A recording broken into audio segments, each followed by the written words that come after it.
दोस्तों,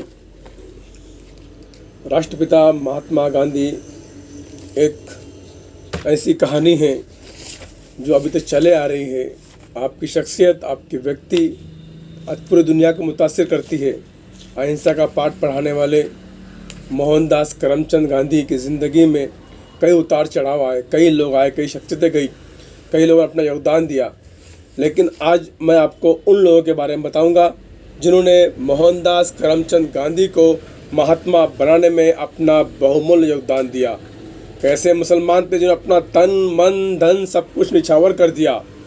ऐसे मुसलमान थे मुंबई या बेंगलोर के जिन्होंने ब्लैंक चेक दे दिया, चाहे वो सत्याग्रह का मूवमेंट हो, नॉन कॉपरेशन मूवमेंट हो, या चंपारण का मूवमेंट हो, या ऐसे कई मूवमेंट्स हो जहां मुसलमानों ने अपने दिल के दरवाजे खोल दिए और महात्मा गांधी को अपने सर पर बिठाया। सिर्फ मुसलमानों मर्दों ही नहीं बल्कि कई ऐसी औरतें भी हैं जिन्होंने इस गांधी जी के साथ काम किया। और आपके जो है साउथ अफ्रीका से लेके आपको चंपारण और आपको जो इस तरह से विद्या जैसे वर्धा का जो आश्रम, ये सब चीज़ें आपको मैं बताऊंगा तफसील से। आप पूरा वीडियो देखिए। मोहनदास करमचंद गांधी को महात्मा बनाने वाले मुसलमानों का मैं आपको उल्लेख करूँगा। ये मेरा वीडियो आधारित है हमारे दोस्त मोहम्मद शाहिद सिद्दीकी अली जी की कई किताबें भी हैं।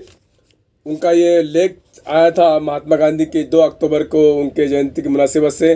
लेख का उल्लेख था महात्मा गांधी के मुस्लिम रुफ़का, मुस्लिम दोस्त गांधी जी की 154वीं यौम पैदाइश के मौके पर आज यौम तशद्दुद यानी father of nation Mahatma Gandhi की यौम पैदाइश, इस मौके पर उन शख्सियत को याद करना बहुत ज़रूरी है जिन्होंने मोहनदास करमचंद गांधी का महात्मा बनने के सफ़र में मंजिल ब मंजिल बेलौस साथ दिया। दोस्तों, आप जानते हैं 1988 में जब महात्मा गांधी पढ़ने के लिए लंदन गए तो उस वक्त 3 मुस्लिम दोस्त जो उनके बहुत करीबी थे और उनका बहुत साथ था, और ये साथ उनका आखिर दम तक रहा। जब तक गांधी जी वो लोग जिंदा रहे जब तक उनकी मोहब्बत कायम रही।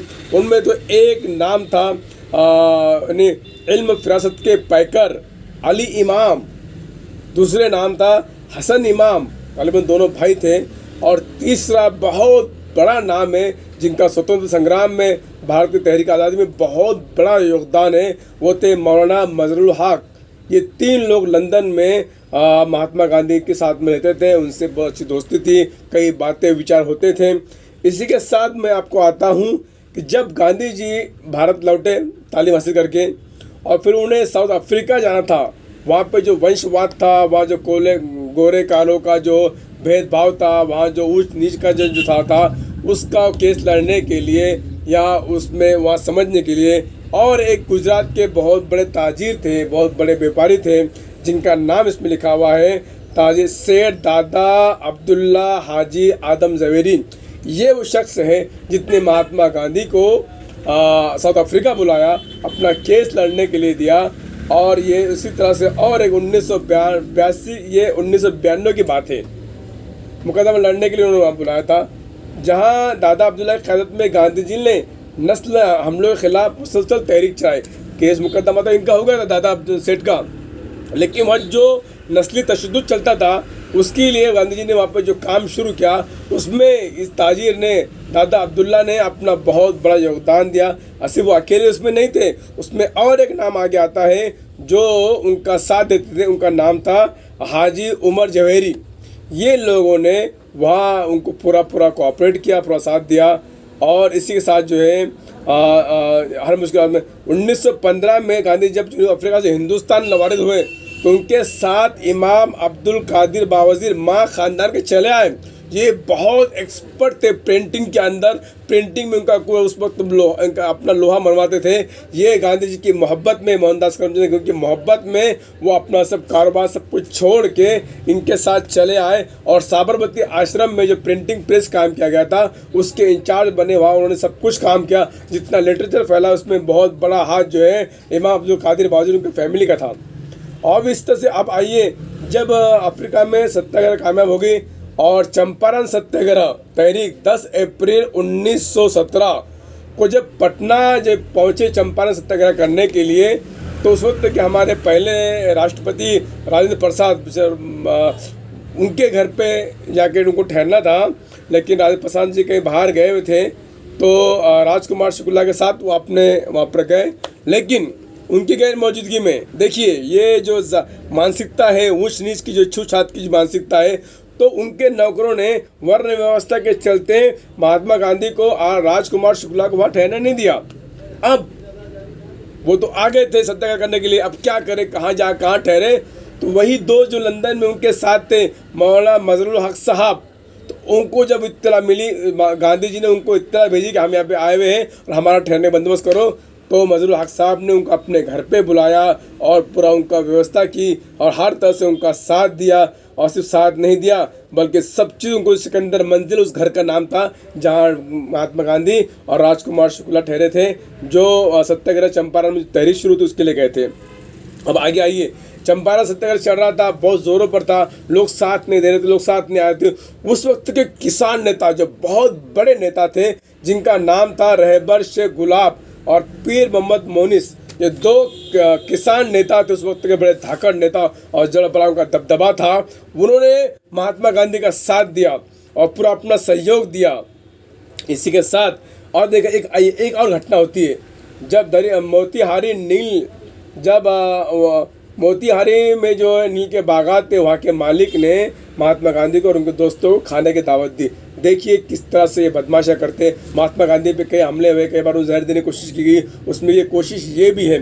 तो जो उनका मालिक था, उसने उनके जो नौकर था, उनका नाम था बतख मियाँ को कहा कि तुम गांधी के खाने में जहर मिला दो, लेकिन खासामा बतख ने जो है उसका विरोध किया, अपने मालिक का उसकी खिलाफ वर्जी की, जिसको उन्हें बहुत बड़ा अंजाम भुगतना पड़ा और उन्हें जहर मिलाने से इनकार कर दिया।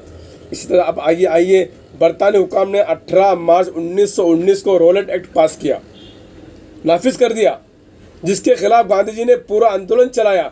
तो इस रोलेट एक्ट के खिलाफ गांधी जी जो साथ जिन लोगों ने दिया, और लोगों ने भी दिया होगा, हमारे बात मुसलमानों भी कर रहे हैं, उसमें सबसे बड़ा साथ दिया बैरिस्टर सैफुद्दीन कचलू। ये बहुत बड़ा नाम है भारतीय स्वतंत्रता संग्राम का। आप जब उन्हें उठा कर देखेंगे तो मैं आपको शेर बोलता हूँ, मिट्टी की मोहब्बत में हम आसुफ्ता सरों ने वह कर चुका है जो हम पे वाजिब भी नहीं थे। बहुत कुछ कुर्बानी मुसलमानों ने दी है। डॉक्टर मुख्तार अंसारी, हकीम अजमल खान, इनका तोती बोलता था, ये बड़े लोकप्रिय थे। इन लोगों ने 18 मार्च 1919 रोलेट एक्ट के खिलाफ उनका साथ दिया, सहयोग दिया। इस तरह अब आइए, बहुत बड़ी लिस्ट है, हमारे दोस्त शाहिद सिद्दीकी ने बहुत लंबा इस पर लिखा हुआ है। ये 1920 पे आई, जब आत्म ताउन तहरीक, नॉन कॉपरेशन तहरीक जब शुरू हुई, तो उसमें खिलाफत कमेटी ने पूरा खुल के साथ दिया। और यही खिलाफत मूवमेंट है, खिलाफत तहरीक है, जिसने मोहनदास करमचंद गांधी को महात्मा बनाने में बहुत बड़ा साथ दिया। और पूरे मुल्क में उसके दौरे होते थे। ये जो इस्लामी हुकूमत, इस्लामी खिलाफत जब ख़त्म हो रही थी, उसके अंग्रेज़ों के खिलाफ भी मूवमेंट था। तहरीक खिलाफत में महात्मा गांधी ने बड़े बड़े जलसे किए और उसका पूरा सहयोग मुसलमानों ने दिया, पूरा फाइनेंस किया, पूरे दौरे खर्च उन्होंने दिया।